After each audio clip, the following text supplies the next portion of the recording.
Sudah. Sudah. Saya.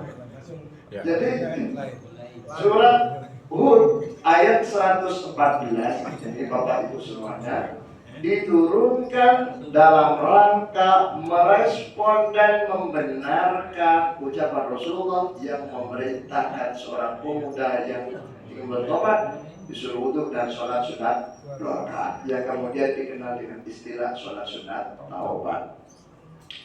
Wa aqimis sholata torofain nahari wa zulafan minal lail, dan dirikan sholat pagi, sholat sore, siang, tengah malam, dan seterusnya. Kenapa sholat? Maka Allah tegaskan, innal hasanati, sesungguhnya kebaikan-kebaikan yang terkandung di dalam sholat, yurhibnas sayyiati, akan menghapus segala kesalahan manusia. Understand?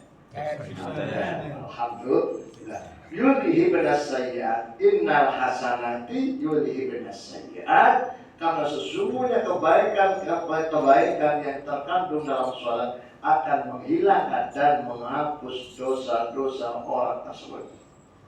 Dari kata-kata ini adalah peringatan terkini. Maka sekali lagi, ketika ada umat Islam, manusia tidak sholat itu eman.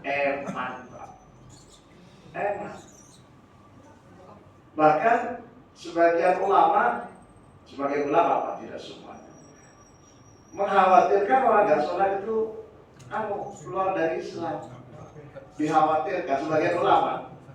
Ada sebagian ulama mengatakan kalau sudah tidak sholat selamanya, dan dia tidak sholatnya dikarenakan menentang anidan biwujubi sholat, anidan hari angas, menentang terhadap kepada sholat. Sholat Pak, apa sholat? Saya tidak wajib sholat. Itu adalah murtad, kafir, sudah bukan Islam. Kalau mati nggak boleh disolati, apalagi masuk masjid. Kalau nggak sholatnya itu ada semacam kesombongan. Tapi kalau sekedar tidak sholat, itu sebagian ulama mengatakan itu masih dalam tahap masih muslim, masih Islam. Tapi kalau sudah sombong, terus nggak sholat, si nyilon sholat, si menentang, itu kalau dalam kitab Sulam Taufik disebut dengan murtad. Perbuatan murtad itu keluar dari Islam, dan ancamannya lebih parah daripada orang-orang yang memang dari awal sudah kafir. Kenapa? Karena murtad itu dianggap mempermainkan agama. Sehingga andaikan dia 10 tahun kemudian dia masuk Islam, maka dia wajib mengqadai dan mengganti segala sesuatunya selama kewajiban dia ditinggalkan ketika 10 tahun selama dia murtad. Makanya bapak-bapak, ibu-ibu, kalau mau murtad sebentar saja. Jangan murtad. Alhamdulillah. Tapi orang itu terkadang kalau menurut Imam Hussein dalam kitab Salam itu disebutkan, wa kathura fi hadzal zamani at-tasahulu fil kalam. Sungguh banyak sekali di akhir zaman. Itu dulu Pak, kira-kira 400 tahun yang lalu sudah mengatakan sungguh tua banyak. Di akhir zaman itu sudah akhir zaman, apalagi sekarang. Sungguh tua banyak orang di akhir zaman ini, orang yang menggampangkan omongan-omongan, padahal omongannya itu menyebabkan dia keluar dari Islam dalam kurung murtad. Murtad itu hati-hati Pak, ada 3. Satu, karena ucapannya. Aku lihat itu aku gak iso. Lihat itu aku RW ini gak iso kafir aman. Itu bagian Pak.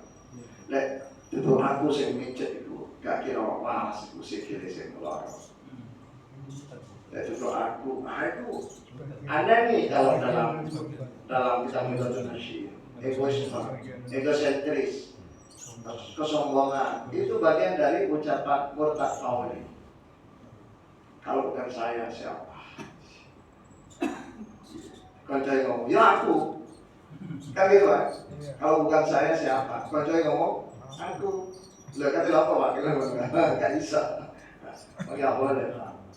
Bahwa manusia sehebat apapun semuanya ada campur tangan yang Gusti Allah. Nggak bisa kok. Karena dia pintar kemudian sukses belum tentu. Kemudian karena dia bodoh nggak sukses belum tentu. Semuanya itu adalah skenario Gusti Allah. Manusia itu hanya sekedar berusaha. Hasil akhir adalah Gusti Allah. Sehingga manusia tidak boleh sombong. Yang pintar nggak boleh sombong dengan kepintarannya. Bersyukurlah dengan kepintarannya. Yang kaya nggak boleh sombong dengan kekayaannya. Bersyukurlah dengan kekayaannya. Sing ganteng nggak? Bapak-bapak. Ganteng semuanya. Ganteng semua. Cuma nilainya berapa gitu ya? Iya. Maka intinya bersyukur Pak. Gak boleh sombong. Karena kesombongan itu nanti menyebabkan orang itu keluar. Fir'aun itu Pak, sombong Pak. Sampai dia mengaku menjadi Tuhan. Sampai ada ceritanya, ini cerita dalam kitab Pak, bukan hadis ya, bukan hadis. Fir'aun itu didatangi oleh iblis. Tahu iblis? Tahu iblis? Gak tahu ya. Iblis itu raja setan. Iblis itu raja setan. Iblis itu datang bertamu sama Fir'aun. Gak ada orang yang berani panggil nama Fir'aun itu. Paling batas semua itu. Itu Iblis. Terus on Fir'aun.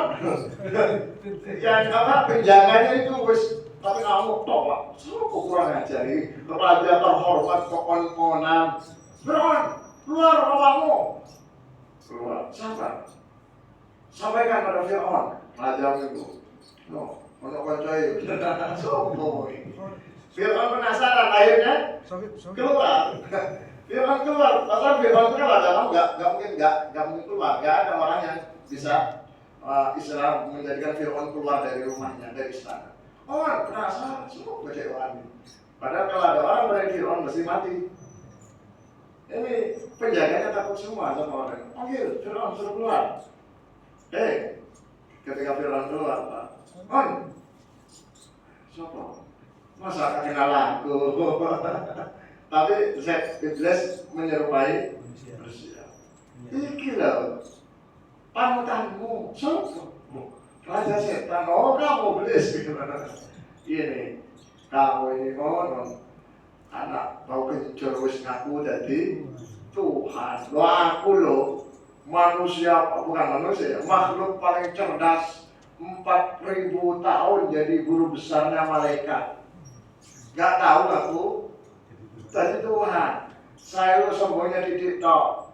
Gak belum mengakui kehebatan Nabi Adam. Kamu belum apa-apa sudah mengaku dari Tuhan. Iya. Wis kabeh terlanjur. Ya wis gak apa-apa jadi setan. Marilah tante. Fir'aun, asal kau tahu kata setan. Ada orang lebih jahat dari kamu dan lebih jahat dari saya. Apa itu? Setiap manusia nanti di akhir zaman yang apa istilahnya sombong dengan yang dimilikinya. Yang kaya sombong dengan kekayaan. Yang pintar sombong dengan kepintarannya. Sing ayu sombong dengan kecantikannya, kegantengan. Itu orang yang lebih jahat dari kamu dan jahat dari apa? Dari iblis.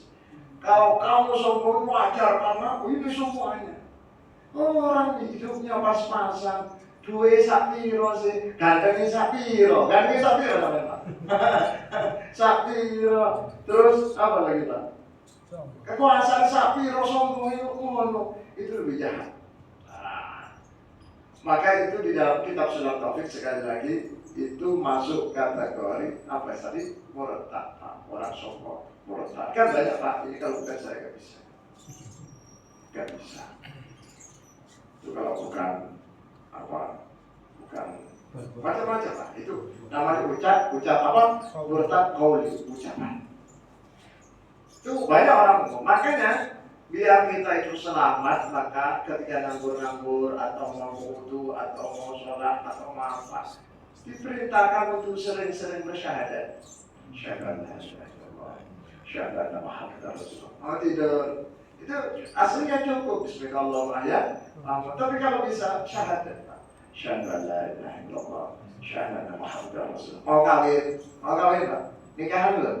Biasanya Pak Mutin, semoga kita sarang-sarang baca syahadat, syahadat la ilaha illallah, syahadat Muhammadar Rasulullah. Tujuannya Pak? Khawatir kemarin atau pagi tadi malam keperocot ini keluar dari Islam, mau bilangin dan itu namanya murtad qauli ucapan. Yang kedua, murtad fi'li perbuatan. Gak mencapai apa-apa, tapi perbuatan menunjukkan dia adalah murtad. Contoh, perdukunan, atau dia, mohon maaf, ikut-ikutan masuk ke dalam peribadatan kaum muslim. Kayak ikut macam-macam, cuma ikut, nunduk ya nunduk, Pak. Ini, pegang tupo, dia pegang tupo, gak macam apa-apa. Suruh pakai, mohon maaf, pakai salib, dia pakai salib. So, pakai ini, dia pakai ini. Padahal aslinya dia gak datang, ya gak apa-apa. Gak pakai salib, ya gak apa-apa. Nah, itu tuh bagian dari murtad. Berbeda kalau panjenengan kerja di kantor, kemudian pimpinan mengharuskan semua harus pakai yang merah-merah, Santa Claus, topi apa? Topi Santa Claus. Santa Claus itu yang merah-merah itu Pak. Diwajibkan sebagai bentuk toleransi besar. Diwajibkan, tidak mau apa istilah bahasa? Dianjurkan. Bukan, diwajibkan. Semua harus begitu. Bukan anjuran, wajib. Maka ya terpaksa. Nah itu nggak apa-apa ya Pak. Namanya terpaksa. Itu terpaksa Pak. Tapi kalau nggak terpaksa, nggak boleh Pak. Kecuali kalau bukan waktunya ibadah Pak. Bukan waktunya ibadah, misalkan masuk ke gereja untuk benahi kasih atau untuk membenahi itu mesin dan seterusnya. Lain lagi Pak, lain lagi.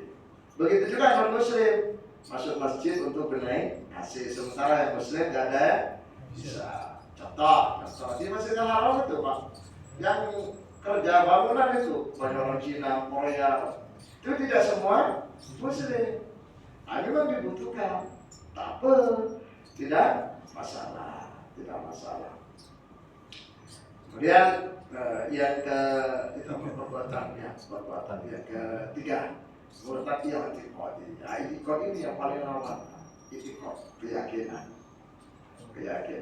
meyakini itu loh Pak. Itu barangnya ada di Wiyong itu, Wiyong Surabaya. Ada punden, tahu punden Pak? Tahu punden? Apa punden? Batu kuno. Tempat saja sesembahan. Itu sampai sekarang ada kan batu punden. Setiap tahun mesti orang berkumpul di situ bawa walaupun niatnya selamatan bawa tumpeng macam tanah, bagaimana hukum Ustaz?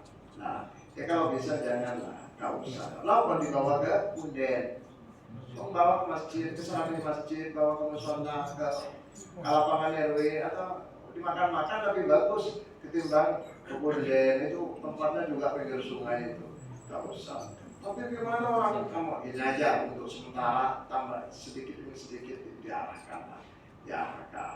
Jadi awalnya ada tumpeng-tumpengnya, sudah nggak usah. Sebab apa? Kesannya nanti itu mengkeramatkan batu. Itu khawatir nanti menjadi murtad. Bagi orang awam Pak. Kalau orang seperti zaman terakhir nggak percaya blas, diundang paling syukur tak kotor, pemenangan yo. Mangan tapi keyakinan blas wis kuat imannya jamaah mutaki. Kenapa? Karena sekarang Senin lagi. Betul. Ya. Betul. Senin udah gak mental itu. Sumur tua, ada angker, ada gak percaya. Ada rumah hantu Pak. Kalau ada gini betul gak percaya blas. Tiru. Sahabat Umar bin Khattab Pak. Tahu sahabat Umar bin Khattab? Ketika dulu di Mesir itu ada Sungai Nil, Pak. Sekarang juga masih ada. Sungai Nil di Mesir itu mesti meluap dan banjir. Banjirnya besar 10 meter Pak. 10 meter. Sungai Nil itu yang menjadi sumber kehidupan seluruh manusia yang ada di Afrika. Mulai dulu Pak. sampai ada seorang ekstremis yang menjadikan Nil air itu menjadi Tuhan. Saking saking manusia sekitar itu, maksudnya di Afrika, menggantungkan hidupnya pada air Sungai Nil. Sungai Nil itu tiap tahun meluap. Akhirnya waktu itu gubernur Mesir namanya sahabat Amr bin As melihat situasi yang seperti itu, ini nggak boleh diteruskan, nggak boleh dibiarkan. Karena Sungai Nil yang meluas sampai 10 meter itu mesti minta tumbal. Tumbalnya nggak nanggung-nanggung, bukan kepala sapi, Pak. Gadis cantik atau semacam bunga desanya paling cantik dicemplungkan. Ketimbang dicemplungkan, ntar apa? Namanya KRW. Dicemplung, maka Umar bin Khattab ketika siapa? Amr bin As ketika menjadi gubernur, ada masyarakat yang mengusulkan, sebentar dulu, stop, saya mau konsultasi pada Raja Amirul Mukminin Khalifah Umar bin Khattab. Kirim surat. Akhirnya oleh Umar bin Khattab ditulis Pak, min Umar bin Khattab ila Harisinah Nil, dari Umar bin Khattab radhiyallahu anhu Amirul Mukminin kepada penghuni Sungai Nil. Dikasih kertas, Pak. Tumbal yang biasanya gadis cantik suruh ganti dengan kertas itu. Dicemplungkan, seret. Ternyata sungainya susut, Pak. Dan tidak pernah banjir lagi sampai sekarang. Sampai sekarang Sungai Nil. Kalau pengen tahu ke sana, Pak, saya antar nanti, Pak. Betul, saya tahu semua. Saya tahu. Kok tahu? Dan saya kan pernah kuliah di situ. Iya. Sampai sekarang. Makanya kalau ada rumah angker, maaf ini tafsir dan penjelasan ulama salaf. Rumah angker atau tempat angker yang katanya itu banyak setan banyak. Disuruh tulisin Umar Al-Faruq. Umar bin Khattab itu, Pak. Karena Umar bin Khattab, jangankan orangnya, namanya sudah ditakuti oleh setan. Iya. Tapi Umar bin Khattab selama hidupnya, walaupun ada yang musuh, orang kafir, orang setan ditakuti, Umar bin Khattab takut sama bininya, sama istrinya. Iya. Sama istrinya. Itu satu-satunya orang yang bisa membuat Umar takut itu istrinya. Sampai sahabat itu kasihan sama Umar. Tuan dia ambil lagi. Sampai kok gak ngelawan. Apa kata jawaban Umar bin Khattab? Jangan. Itu istri saya yang melahirkan anak saya, yang membuat saya tenang. Biarin, nggak apa-apa. Makanya panjenengan kalau dia memilih istrinya, Pak, nggak apa-apa. Itu istri saya, bukan istri tetangga. Biarin, Pak. Suwe-suwe kesel, biasa manusia. Justru panjenengan bersyukur kalau istrinya ngomel, berarti itu cewek. Jadi kalau istri nggak tahu ngomel, Pak. Karena saya bukan gitu, anak saya bisa sukses karena istri saya cewek. Maka semakin banyak istrinya dan cerewet semua, kesuksesannya semakin tinggi. Katanya begitu, katanya kamu begitu bilang begitu. Ya, enggak benar. Gak bahaya. Rasulullah Muhammad. Pertanyaan saya. Jadi silakan. Ustaz, tadi kan sholat wajib itu menghapus dosa. Terus ada sholat sunat taubah. Itu kesalahan yang mana, Ustaz, yang bisa diaplikasikan? Secara umum Imam Nawawi dalam syarah Sahih Muslim dan Imam Ibnu Hajar dalam Fathul Bari syarahnya Sahih Bukhari menjelaskan terkait dengan dosa-dosa yang terhapus otomatis dengan adanya sholat aja atau sholat secara umum kan di situ kan dalam sholat itu adalah dosa-dosa yang kecil dan hubungannya dengan Gusti Allah. Dosa-dosa hubungannya dengan Gusti Allah. Tapi kalau dosa nyolong itu nggak bisa, walaupun sholat sampai sampai buka kaki tidak bisa. Nyolong sandal, sepanjang sandalnya orang belum dikembalikan nggak bisa. Ada kopi di sini tanpa izin kok dihabisin. Nah, ini. Iya. Bisa kalau nggak diminum itu. Itu nggak bisa kalau ada hukukul ada nih. Makanya paling ribet itu ketika punya dosa sesama manusia. Kalau dosa pada Gusti Allah dengan Ar-Rahman Ar-Rahimnya selesai. Di dalam surat Al-Baqarah di akhir itu, Pak, ada kalimat ini. wa'fu anna, waghfir lana, warhamna. Selesai Pak. Wa'fu anna, dimaafkan. Wa'fu anna itu dianggap tidak ada dosa. Orang bilang maaf itu dianggap tidak punya dosa. Wa'fu anna, waghfir lana. Dosanya ada, cuma ditutupi. Ini dosa Pak, ditutupi. Berarti juga sama, tidak dianggap. Wa'fu anna, waghfir lana, warhamna. Dosanya ada, nggak ditutupi, ketok, tapi oleh Allah. Jadi tiga itu, wa'fu anna, waghfir lana, warhamna. Itu kelebihannya dan keistimewaannya umat Islam ketika punya salah dan dosa pada Gusti Allah. Tapi kalau sesama manusia nggak bisa, wa'fu anna, nggak bisa, waghfir lana, nggak bisa, warhamna, nggak bisa. Terus ya Allah harus minta maaf. Bukan syatama hada, kan gitu. Rasulullah tanya, manil muflis? Bukan manil muflis, bukan. Manil muflis, siapa orang yang bangkrut atau rugi? Sahur. Rasulullah saya jawab, orang rugi adalah yang bisnis kemudian nggak balik modal. Salah. Rasul yang lain bilang, Rasulullah orang yang bisnis kemudian nggak payu dan seterusnya. Salah. Terus apa Rasulullah? Rasul menjawab, orang yang datang di hari kiamat di sholat membawa pahala sholat, wabisiyamihim membawa puasa, pahala puasa dan seterusnya. Kemudian mereka dituntut oleh tetangganya karena pernah disakiti, pahalanya diambil. Pernah datang punya salah pada sana, pahalanya diambil sampai pahalanya habis, tinggal dosanya. Maka mereka yang nuntut gak mungkin ambil dosa. Dosanya mereka yang diberikan. Itulah yang disebut dengan muflis. Pokoknya kalau punya anak jangan kasih nama muflis. Kalau muflis gak apa-apa. Kalau muflis itu orang yang ikhlas tapi ganteng. Kalau gak ganteng gak muflis. Gak perlu ngomongnya, gak perlu. Betul ya? Jawab siapa yang tanya tadi? Siapa yang tanya? Wah, sudah terjawab. Yang kan sama gue sama Allah tadi. Nah, yang taubat itu diaplikasikan di mana? Kan kan kita sholat wajib kan terhapus sudah. Nah, yang taubat itu diaplikasikan di mana? Jadi semua dosa yang taubat itu aplikasinya. Surat taubat kan? Iya. Diaplikasikan pada semua dosa. Semua dosa. Namanya sholat taubat, sholat sunat, permintaan maaf pada Gusti Allah. Ketika langsung hubungannya Gusti Allah, dihapus. Tapi kalau masih ada sangkut pautnya dengan manusia, maka nggak bisa. Contoh. Kamu tuh maksud kan kita sholat 5 waktu sudah terhapus maksudnya. Terus kita mau menerapkan taubat itu hanya untuk nambah saja supaya lebih diampuni atau enggak? Sholat sunat taubat itu dilakukan dikala kita melakukan perbuatan dosa. Yang langsung, misalkan mana habis lihat konser kok ngono-ngono, misalkan pulang sholat dosa itu sholat sunat.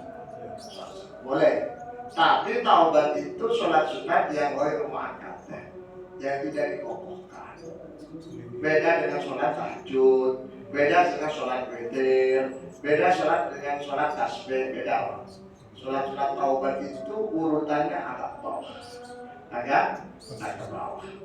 Kalau sholat witir itu paling nomor 1 dan tahajud nomor 2. Kalau siang duha itu paling duha. Sholat syuruk itu agak bawah. Sholat syuruk atau isyarat itu bawah. Cuma orang lebih mementingkan isyarat sholat syuruk daripada duha. Padahal duha itu nomor 1. Sholat sunat afdal sholawatil masnunah naharan ad-duha nomor 1. Sedangkan malam witir, nomor 2 tahajud. Kenapa kok witir? Gak tahajud, padahal tahajud itu selalu disebut karena orang yang sudah witir, andaikan gak tahajud sudah dapat pahala tahajud. Witir nomor 1. Nah, cuma orang sudah terbiasa sama kulino, karena termotivasi, akhirnya apa? Sholat sunat yang biasa itu didahulukan daripada sholat sunat yang lain.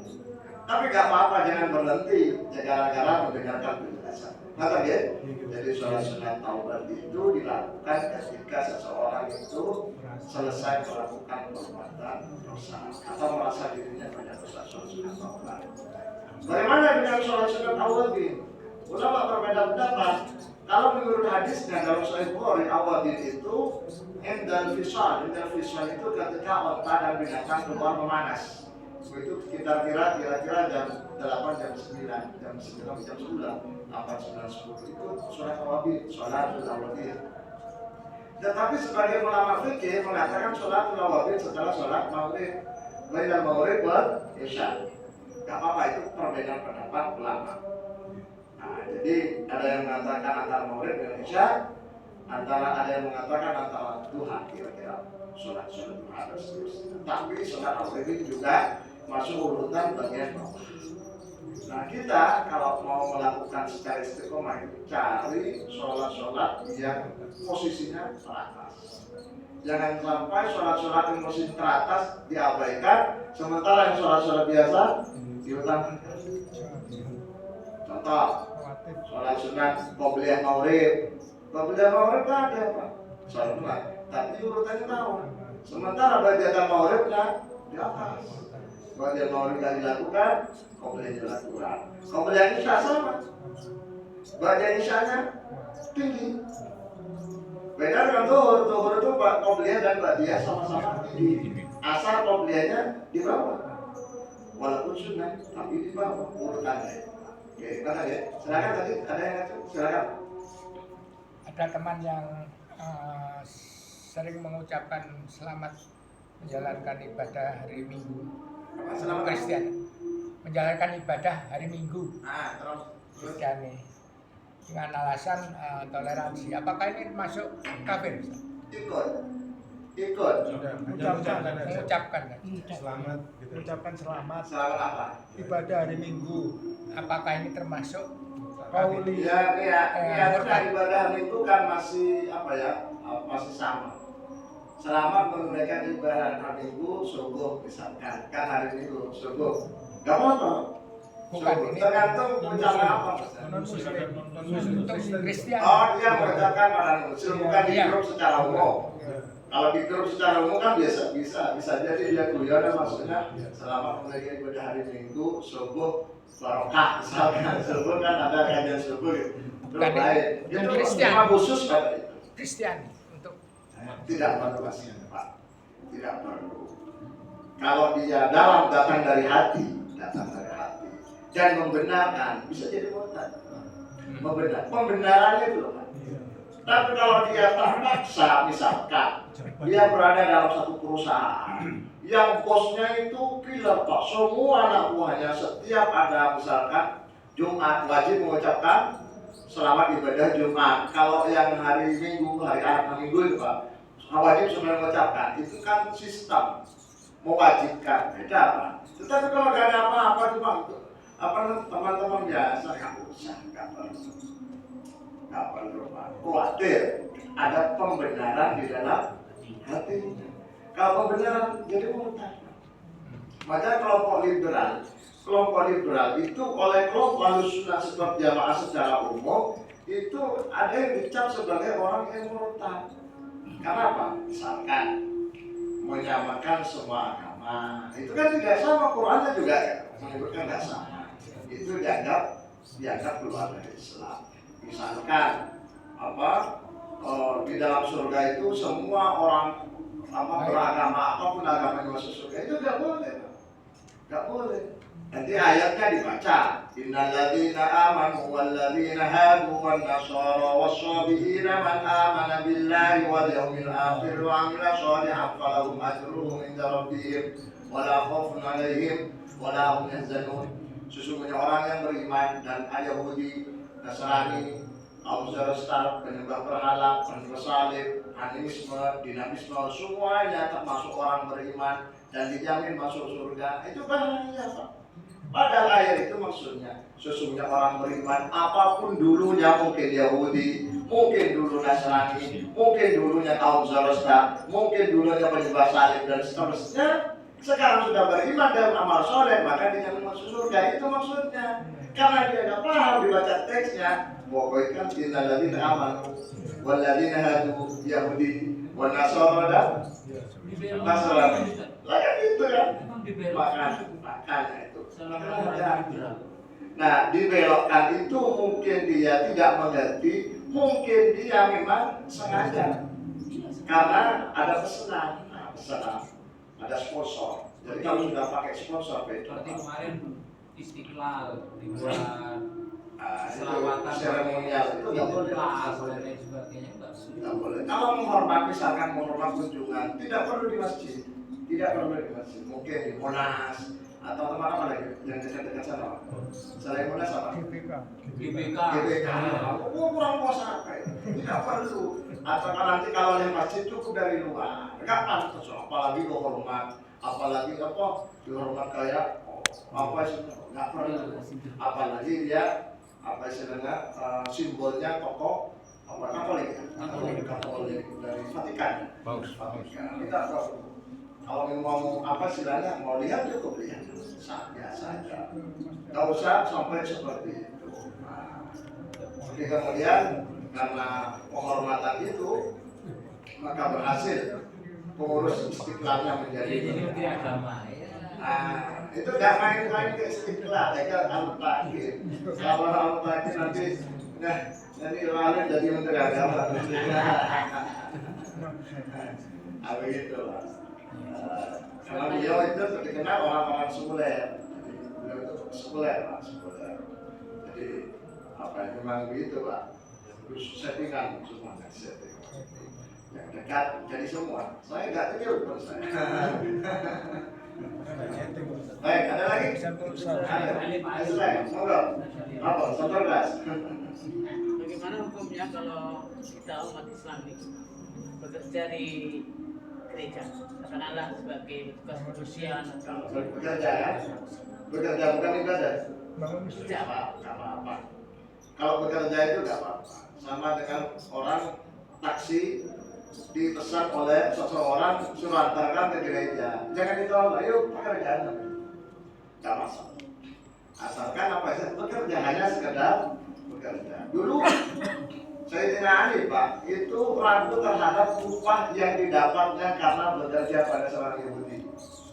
Walaupun ini pekerjaan ini baik, kan dikasih upah, tapi gak dimakan oleh Ali. Bingung, ini halal apa enggak? Ditanyakan pada Rasul, ini halal apa tidak? Apa jawabannya? Kamu kerja apa? Nimbo, jadi guru, tak apa-apa. Urusan pekerja. Syukur-syukur kalau dia bekerja sambil berdakwah alias bisik-bisik. Paling tidak bisik-bisik itu membandingkan dengan Islam. Kalau Islam begini, kalau Islam kalau gak hadir itu gak bayar. Ini kan kalau gak hadir didatangi bayar 3 juta perlu, Pak. Karena setiap alhamdulillah masuk Islam. Kali santri di rumah, Pak, itu gak datang satu kali. Didatangi, diceramai 3 juta, 3 juta, Pak. Apa ya? Tokohnya itu yang udah 3 juta. Sekarang sudah jadi 10 katanya. Sehingga mereka takut kalau nggak datang, Pak. Karena dia absen. Di sini absen aja, Pak. Kalau nggak datang itu kenanya berapa gitu. Dia enak. Berkata malam mungkin manfaat. Subhanallah dan bika syahada la ilaha illa anta astaghfiruka wa atubu ilaik. Assalamualaikum warahmatullahi wabarakatuh. Waalaikumsalam warahmatullahi wabarakatuh.